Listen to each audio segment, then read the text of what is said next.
The world breaks everyone, but today I'm going to teach you Stoicism in just 7 minutes. History is a relentless sequence of loss, chaos, and crisis. A truth that was as real for the slave Epictetus as it was for the Emperor Marcus Aurelius.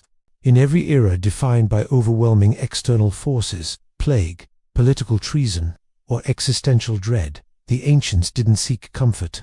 They built an inner fortress. This is the core legacy of Stoicism, a philosophy that doesn't promise happiness, but guarantees something far more valuable: invulnerability. It is a radical 2,000-year-old cheat code for weathering the modern storm, teaching that we only have jurisdiction over one thing: the quality of our character.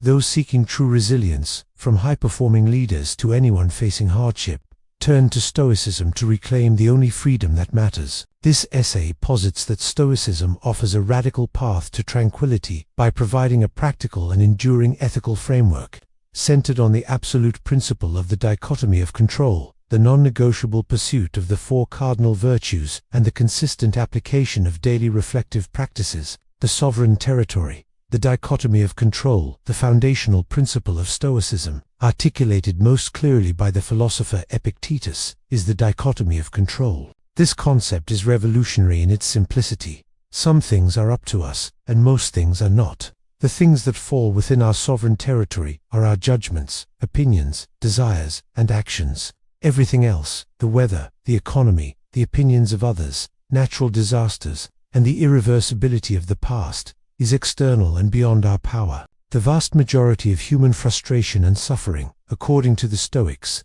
stems from demanding that things we cannot control bend to our will.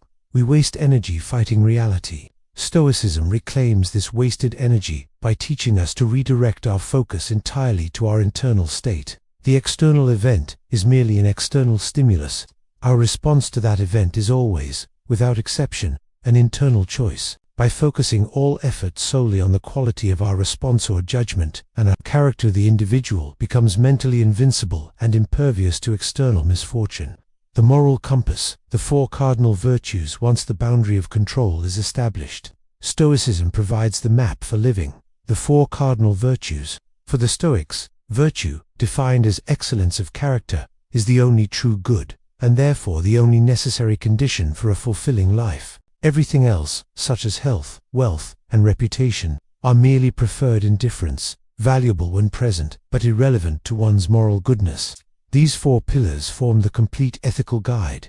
Wisdom. This is not mere academic knowledge, but practical, applied knowledge. Phronesis. It is the ability to navigate complex situations, to distinguish between what is truly good, virtuous action, and what is truly bad. Justice. Extending beyond legal fairness, this virtue represents treating others with impartiality and dignity. The Stoics viewed humanity as part of a single, interconnected cosmic community, making fair treatment and service to others a moral imperative and an act of logic. Courage. This is moral fortitude, encompassing not just physical bravery, but the endurance to face anxiety, uncertainty, pain, and loss. It is the courage to act rightly, even when facing overwhelming difficulty or social opposition. Temperance, moderation. This virtue is the mastery of one's own desires and impulses. It means being in control of oneself, rather than being passively driven by fleeting pleasures, destructive habits, or reactive anger.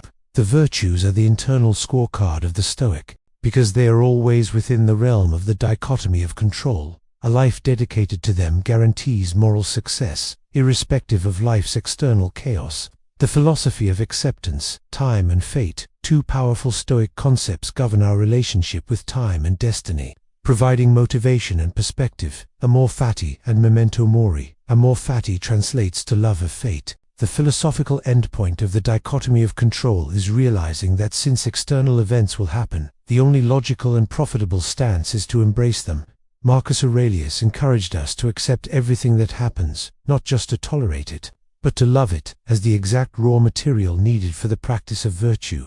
A difficulty is not a burden, it is a perfectly tailored opportunity to practice courage. This mindset removes victimhood and transforms every setback into a necessary component of one's personal excellence.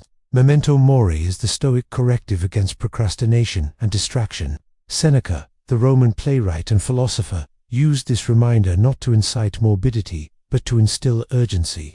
Knowing that time is our most precious, non-renewable resource clarifies priorities instantly. The awareness of one's finite lifespan motivates the individual to stop postponing virtue, to live fully in accordance with their highest values, and to recognize the profound value of every moment. The daily practice. 3 essential Stoic tools. Stoicism is not a theory to be debated, but a practice to be lived. The ancient masters developed specific, actionable techniques to condition the mind for resilience. The view from above. When overwhelmed by a minor crisis or a petty argument, the Stoic performs a thought experiment, imagining the problem from a great height, from the ceiling, the atmosphere, or even the cosmos.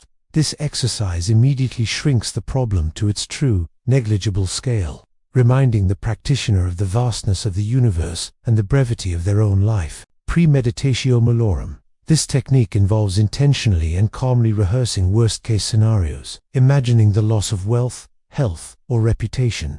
By confronting these possibilities in a controlled mental environment, the practitioner achieves 2 ends. They realize the worst outcome is likely survivable, and they cultivate immense gratitude for their current blessings when the disaster inevitably fails to materialize. The evening review self-correction. Before bed, the Stoic practices a form of cognitive behavioral therapy by reviewing the day's actions, asking pointed questions. Where did I falter? What good did I do? Did I use temperance, or was I reckless? Provides immediate, continuous feedback. This journaled self-reflection turns every mistake into a lesson, ensuring continuous moral and ethical growth. The enduring relevance of Stoicism lies in its unwavering promise of tranquility. It is a mental operating system that guarantees stability and purpose, regardless of the chaos raging outside. By establishing and adhering to the Dichotomy of Control, practicing the Four Cardinal Virtues daily, and embracing life's realities through Amor Fati, the Stoic finds a deep satisfaction that surpasses fleeting happiness. The wisdom of the emperors and the common man converges on a single, undeniable truth. You don't need a toga or an empire to achieve mastery. You simply need your own mind. As Marcus Aurelius wrote, you have power over your mind, not outside events. Realize this, and you will find strength. This strength, forged in self-mastery, is the ultimate and most rewarding prize of the Stoic life.